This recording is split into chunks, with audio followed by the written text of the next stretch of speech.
से ये channel subscribe कर लीजिए ताकि आपको इसी तरह नए नए और इन्फॉर्मेटिव वीडियोस मिलते रहें। तो आज का टॉपिक है डायबिटीज़ मेलाइटस, जिसे हम शॉर्ट नेम से डीएम भी जानते हैं। तो आइए चलते पढ़ते हैं इंट्रोडक्शन के थ्रू। Pancreas produce two hormone insulin and glucagon. जो पेनक्रियास है वो दो हार्मोन सीक्रेट करता है, इंसुलिन एंड ग्लूकागॉन। ये जो हार्मोन्स है सीक्रेट होते हैं cells of islets of Langerhans में, जो कि पेनक्रियास में प्रोड्यूस हो जाता है। अब ये जो दो हार्मोन है इंसुलिन और ग्लूकागॉन रेगुलेट करता है amount of sugar in blood stream. Blood stream में जो शुगर लेवल है उसको रेगुलेट करते हैं ये दोनों hormone insulin and glucagon. Insulin permit करता है सेल को कि वो यूज़ करे ग्लूकोज को फॉर एनर्जी। अब जो सेल्स है वो खुद से ये यूटिलाइज नहीं कर सकते ग्लूकोज बिना इंसुलिन के लिए, इसलिए जो इंसुलिन है वो कन्वर्ट करता है ग्लूकोज को ग्लाइकोजन में और ग्लूकागॉन कन्वर्ट करता है ग्लाइकोजन को ग्लूकोज में।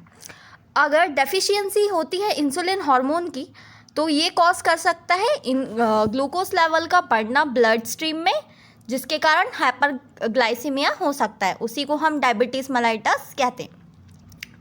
इन सिंपल टर्म्स हम कह सकते हैं कि पेनक्रियास से दो हार्मोन सीक्रेट हुए, इंसुलिन एंड ग्लूकागॉन। ये दोनों कार्बोहाइड्रेट मेटाबॉलिज्म या फिर हम बोल सकते हैं जो अमाउंट है शुगर का जो ब्लड स्ट्रीम में रेगुलेट होता है उन दोनों को मेंटेन करते हैं। जैसा कि हमने देखा कि जो हमारे सेल्स है वो डायरेक्टली यूज़ नहीं कर सकते एनर्जी को ग्लूकोज के थ्रू, इसलिए जो इंसुलिन है वो कन्वर्ट करता है ग्लूकोज को ग्लाइकोजन में। अगर इंसुलिन की कमी हो जाती है या इंसुलिन प्रोडक्शन बंद हो जाता है तो ये कंडीशन अराइज होगी, जिसे हम डायबिटीज़ मेलाइटस कहेंगे या हाइपरग्लाइसीमिया भी कहेंगे। Now definition, it is a condition in which carbohydrate metabolism disturb due to insufficient secretion of insulin hormone. ये एक ऐसी कंडीशन होती है जिसमें जो कार्बोहाइड्रेट मेटाबॉलिज्म है वो डिस्टर्ब हो जाता है, क्योंकि जो इंसुलिन हार्मोन है वो इनसफिशिएंट अमाउंट में सीक्रेट होती है। ये कैरेक्टराइज्ड होती है एक ट्राइड फीचर्स के through, that is polyuria, excessive urine, polyphagia, that is excessive eating, and polydipsia, that is excessive thirst. Now we will see next, glucose level in blood increases. अब ये three conditions के कारण जो glucose level है blood में वो rise हो जाता है, इसी को हम हाइपरग्लाइसीमिया बोलते हैं। अब normal blood sugar level before fasting that is must be 70 to 110 mg per deciliter and post prandial PP that is 80 to 150 mg per deciliter। अब इंसुलिन क्या होता है? इंसुलिन एक हार्मोन है जो प्रोड्यूस करते हैं पेनक्रियास से। ये मेंटेन करता है blood glucose by regulate the production and storage of glucose. जो इंसुलिन है वो मेंटेन करता है ब्लड में ग्लूकोज का level by production and storage of glucose as well as carbohydrate, fat, protein and also affect in this case.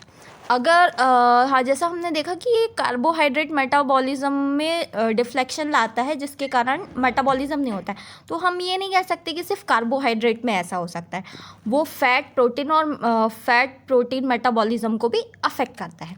अब हम देखेंगे types of diabetes mellitus. Diabetes mellitus किस किस टाइप के होते हैं? तो first is IDDM, insulin dependent diabetes mellitus. इसे हम टाइप 1 डायबिटीज़ मेलाइटस भी कहते हैं।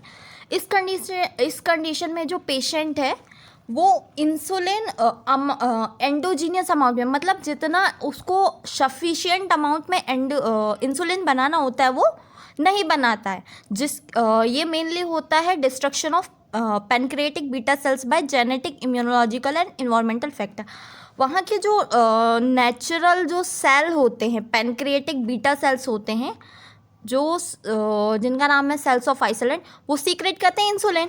लेकिन क्या होता है वो जो सेल्स हैं या तो वो डिस्ट्रक्शन हो जाता है या इन्फ्लेमेशन हो जाता है, mainly due to genetic condition के कारण, एम्ब्रायोलॉजिकल या एनवायरमेंटल फैक्टर्स के कारण, जिसके कारण ये कंडीशन अराइज होती है। ये मेनली 5 to 10% केसेस होते हैं इसमें, इसे टाइप 1 डायबिटीज़ मेलाइटस भी कहते हैं। It has sudden onset usually before the age of 30, mostly in young age. ये मेनली सडन ऑनसेट में होता है और जो मेनली ये 30 ईयर्स की एज से पहले होता है। इसमें इंसुलिन थेरेपी ज़रूरी होती है। क्यों ज़रूरी होती है? क्योंकि इसमें जो इंसुलिन है वो बन ही नहीं रहा है। अगर बनेगा ही नहीं तो कार्बोहाइड्रेट मेटाबॉलिज्म तो डिस्टर्ब होगा, साथ में फैट एंड प्रोटीन मेटाबॉलिज्म भी डिस्टर्ब होगा। Now second type NIDDM, non insulin dependent diabetes mellitus. मतलब इसमें जो पेशेंट है वो इंसुलिन पर डिपेंड है भी और नहीं भी, मे भी कह सकते हैं न्यूट्रल स्टेट में। Now we will see it result from a decrease sensitivity to insulin और from a decrease amount of insulin production. जैसा कि हमने देखा वहाँ पे इंसुलिन ज़रूरी था, क्योंकि वो निकल ही नहीं रहा था तो हमें बाहर से लेना पड़ा था। लेकिन ये जो कंडीशन है इसमें जो इंसुलिन का प्रोडक्शन है वो प्रोडक्शन हो रहा है लेकिन कम अमाउंट में हो रहा है। इसमें कम से कम 90 to 95% इस कैटेगरी में आते हैं। इसे हम टाइप 2 डायबिटीज़ मेलाइटस भी बोलते हैं। Type 2 diabetes is first treated with the diet and exercise then with oral hypoglycaemic agent as needed. जो टाइप 2 डायबिटीज़ मेलाइटस है इसको हम पहले डाइट से एक्सरसाइज से ठीक करने की कोशिश करेंगे। इन केस अगर वो नहीं हो पाता है तो हम ओरल हाइपोग्लाइसेमिक एजेंट भी यूज़ करेंगे। ये मेनली 40 ईयर्स ऑफ एज के बाद होता है। 80% जो केसेस होते हैं ये मेनली ओबेसिटी के कारण होते हैं। There is no need of exogenous insulin, इसमें हमें बाहर से इंसुलिन देने की ज़रूरत नहीं पड़ती। Third type is gestational diabetes mellitus. Gestational diabetes characterise होती है कि अगर कोई भी जो ग्लूकोज इंटॉलरेंस है उसमें कोई भी डिग्री से अगर वेरी करेगा, प्रेगनेंसी के टाइम पे मेटाबॉलिज्म डिस्टर्ब होगा सेकेंड या थर्ड ट्राइमेस्टर में, तो हम उसे जेस्टेशनल डायबिटीज़ मेलाइटस बोलेंगे। Now we will see the aetiology of this factor. ये मेनली किस कारण से हो सकता है? हेरिडिटी, प्रीवियस हिस्ट्री हम बोल सकते हैं हमारे दादा परदादा से। ओबेसिटी भी एक इसका बहुत बड़ा कारण है। Mostly due to imbalanced insulin level because of supply of insulin is less and requirement is more in obesity. Obesity की कंडीशन क्यों बताई गई है? क्योंकि इसमें जो इंसुलिन का लेवल है वो इम्बैलेंस हो जाता है। क्यों इम्बैलेंस हो जाता है? क्योंकि इसमें जो रिक्वायरमेंट होती है एनर्जी की वो ज़्यादा होती है। ओल्ड एज में भी ये कंडीशन हो सकती है क्योंकि जो पैनक्रिएटिक फंक्शन है वो स्लो हो जाते हैं। अदर सिस्टमिक डिसीज़ में भी ये कंडीशन होती सकती है, जैसे कि heart disease, myocardial infection, stroke, renal disease, virus से भी हो सकती है। African and Asian are more susceptible. Now we will see the clinical manifestation. क्या क्या सिम्टम्स हो सकते हैं? अर्ली स्टेज में कोई सिम्टम नहीं होगा। 3P सिम्टम्स मैंने आपको पहले ही बता चुकी हूँ, polyuria, polyphagia, polydipsia. Later symptoms में स्लो हीलिंग ऑफ कट्स। आपने देखा होगा जो डायबिटिक पेशेंट रहते हैं उनको अगर चोट लग जाए या घाव लग जाए तो वो ईजिली नहीं भरता है, उनको बहुत टाइम लगता है। Blood vision, itching, pruritus, weight loss हो जाता है। Skin become dry and rough, nocturia, paresthesia, फटे, क्रैम्प्स होने लगते हैं लेग्स, फीट में, फिंगर्स में, ड्राउजीनेस, स्किन इन्फेक्शन होने लगते हैं, टिंगलिंग और नमनेस होने लगती है हैंड और फीट में, वजाइनल इन्फेक्शन हो सकता है, hypotension. Now we will see the pathophysiology, how it works और डिस्ट्रॉय। डिस्ट्रक्शन और inflammation of beta cell of Langerhans of pancreas. सबसे पहले हमें पता है कि एटियोलॉजिकल फैक्टर्स के कारण ये हो सकता है, जैसे कि मैंने आपको बताया था कि जो बीटा सेल्स होते हैं लैंगरहैंस ऑफ पेनक्रियास में, या तो वो डिस्ट्रक्शन हो जाता है उनमें या इन्फ्लामेशन हो जाता है, जिसके कारण जो इंसुलिन का सीक्रेशन है वो कम अमाउंट में हो जाता है। अगर इंसुलिन का सीक्रेशन कम अमाउंट में होगा तो बॉडी को सफिशिएंट इंसुलिन नहीं मिलेगा। अगर बॉडी को सफिशिएंट इंसुलिन नहीं मिलता है तो वो जो कार्बोहाइड्रेट मेटाबॉलिज्म है वो डिस्टर्ब हो जाएगा। डिस्टर्ब होने के कारण जो शुगर लेवल है हमारी बॉडी में, ब्लड स्ट्रीम में जो है वो इंक्रीज़ हो जाएगा, जिसके कारण हाइपरग्लाइसीमिया हो जाएगा। अगर हाइपरग्लाइसीमिया इंक्रीज़ हो गया, अगर हाइपरग्लाइसीमिया इंक्रीज़ हो जाएगा तो जो ग्लाइकोजन लेवल है वो डिक्रीज़ हो जाएगा, और अगर ग्लाइकोजन लेवल डिक्रीज़ हो जाएगा तो एनर्जी भी डिक्रीज़ हो जाएगी, क्योंकि ग्लाइकोजन से ही हमें एनर्जी मिलती है। अगर ग्लाइकोजन लेवल ही डिक्रीज़ हो जाएगा तो पेशेंट को थकान महसूस होने लगेगी, ठीक है। अगर पेशेंट को थकान महसूस होने लगी तो वेट लॉस हो जाएगा, तो weight loss is due to the improper carbohydrate metabolism and also increases appetite. Now we will see the diagnostic evaluation. Blood glucose level test. Fasting plasma glucose level होना चाहिए 126 mg डेसीलीटर और more. Random और PP state में होना चाहिए 180 mg decilitre और मोर। Detection करना है हमें किसी कॉम्प्लिकेशन का, साइन एंड सिम्टम से भी पता लगना चाहिए। हिस्ट्री कलेक्शन करना है हमें पेशेंट की प्रीवियस। हीमोग्लोबिन A1C टेस्ट करना है। ये एक टेस्ट होता है जिसमें हम पेशेंट के ग्लूकोज लेवल को मॉनिटर करते हैं 3 महीने तक। 3 महीने तक हम उसको मेंटेन कर सकते हैं। To measure the average blood glucose level during the past 2 to 3 months। इसमें हम पेशेंट का जो नॉर्मल ब्लड ग्लूकोज लेवल है उसको मॉनिटर कर सकते हैं पिछले 2 से 3 महीने तक। जो नॉर्मल वैल्यू है इसकी वो 4 to 6% है। अब हम देखेंगे कॉम्प्लिकेशन, क्या क्या कॉम्प्लिकेशन हो सकता है डायबिटीज़ मेलाइटस के।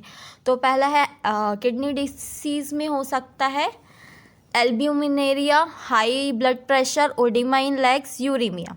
न्यूरोपैथी में आ जाएगा pain in legs, retrograde ejaculation, muscle damage, sexual impotency, sweating.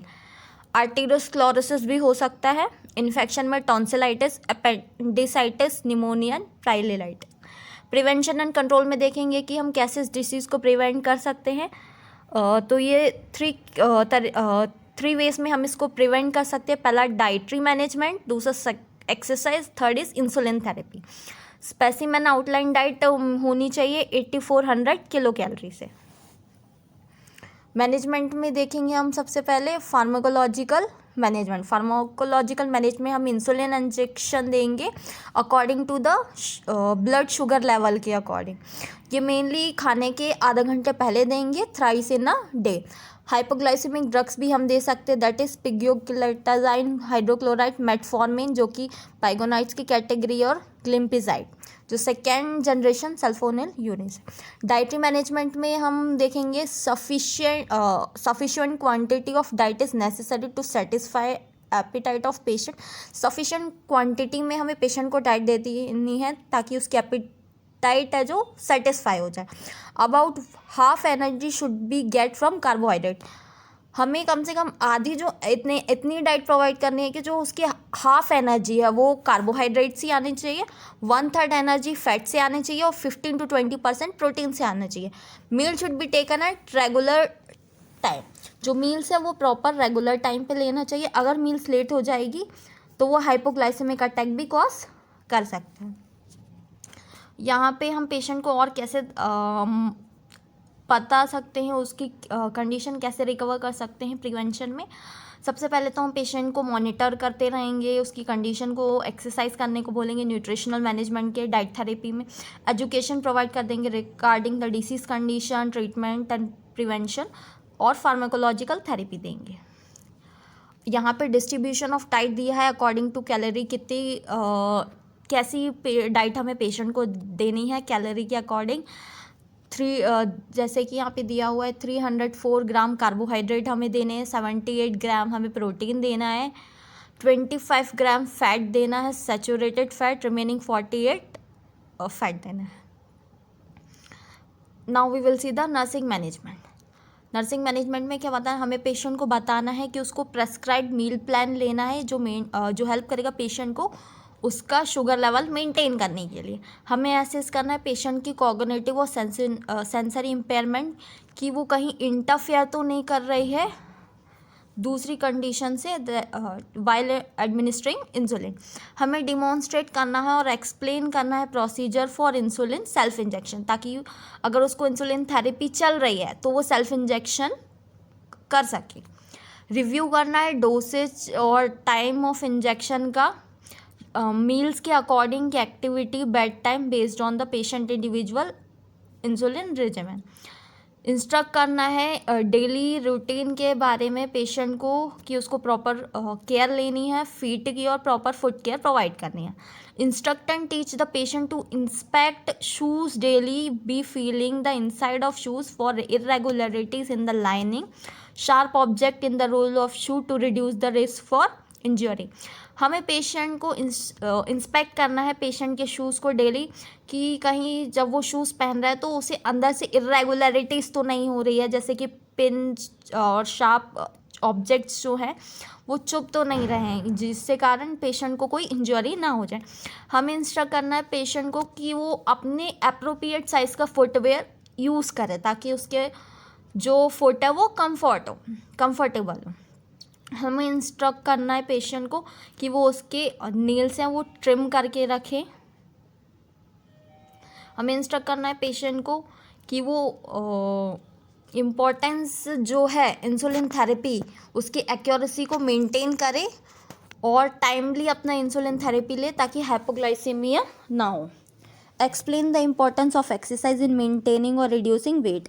हमें पेशेंट को एक्सप्लेन करना है एक्सरसाइज की इम्पोर्टेंस के बारे में ताकि वो अपना वेट मेंटेन कर सके या रिड्यूस कर सके। Advise patient to assess blood glucose level before activity and to eat carbohydrate snack before exercising to avoid hypoglycaemia. हमें एडवाइस करना है पेशेंट को कि वो एसेस करे उसका ब्लड शुगर लेवल कोई भी एक्टिविटी करने से पहले, और साथ में वो कार्बोहाइड्रेट स्नैक ले ले कोई भी एक्सरसाइज करने से पहले ताकि उसे हाइपोग्लाइसीमिया ना हो। Teach patient about taking prescribe medication to decrease blood glucose level. हमें पेशेंट को बताना है कि उसको प्रेस्क्राइब मेडिकेशन कैसे यूज़ करना है ताकि उसका जो शुगर लेवल है, ब्लड ग्लूकोज लेवल है, वो डिक्रीज हो जाए। Teach the patient to balance exercise with food intake. हमें पेशेंट को बताना है कि वो कैसे बैलेंस करे उसकी एक्सरसाइज फूड इंटेक के थ्रू। Exercise balance glucose level by facilitating uptake of glucose into the cell. Exercise जो है वो बैलेंस करता है ग्लूकोज लेवल को by taking of glucose into the cell. हमें एसेस करना है फीट और legs for skin temperature, sensation, soft tissue injury, corns, coldness, dryness, hair distribution, pulses and deep tendon reflex. Maintain करना है skin integrity by protecting feet from breakdown. Advice करना है patient को कि अगर वो स्मोक करता है तो वो स्टॉप कर दे स्मोकिंग करना, या हो सके तो कम कर सके, जिसके कारण अगर उसने पेशेंट रिड्यूस करेगा तो जो वैसोकॉन्स्ट्रक्शन है वो कम हो जाएगा और पेरिफेरल फ्लो जो है वो इंक्रीज हो जाएगा। Now we will see the nursing diagnosis. तो नर्सिंग डायग्नोसिस में फर्स्ट आएगा fluid volume deficient related to hyperglycaemia and restricted intake. Second is imbalance nutrition less than body requirement related to insulin deficiency, decrease uptake and utilization of glucose by tissue, decrease oral intake. Third is risk for unstable blood glucose level related to deficiency of insulin. Fourth is risk for infection or injury to feet related to hyperglycemia, decreased leukocyte function and immune system deficit. Next is risk for disturbed sensory perception related to imbalanced electrolyte glucose and insulin. Next is altered daily living pattern related to fatigue and weakness. Next is deficient knowledge related to disease process, prognosis, treatment, self-care and discharge need. Then self-care deficient related to disease process, activity intolerance related to poor glucose control, ineffective coping related to chronic disease and complexity in self-care, risk for impaired skin integrity related to decreased sensation and circulation to